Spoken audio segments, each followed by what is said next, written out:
રાજકોટ જિલ્લાના જેતપુર વિસ્તારમાંથી વહેતી ભાદર નદીમાં કારખાનેદાર દ્વારા ગંદુ પાણી છોડીને નદીને પ્રદૂષિત કરાઈ હોવાની ફરિયાદ સામે આવી છે। ભાદર નદીના પાણીના પ્રદૂષણના કારણે નદી પર આધારિત ખેતી કરતા અનેક ખેડૂતોને હાલ ભારે મુશ્કેલીનો સામનો કરવો પડી રહ્યો છે।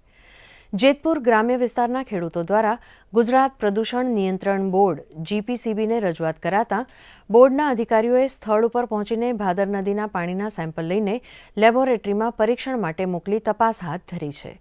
તપાસના અહેવાલ બાદ જવાબદાર કારખાના સામે કાયદેસરની કાર્યવાહીની ખાતરી અપાઈ છે। મારા ખેતરમાં અત્યારે ઘઉં ઉભા છે, ઘઉંમાં એક પાણ પાવી તો ઘઉં ભરવા માંડી ગયા છે।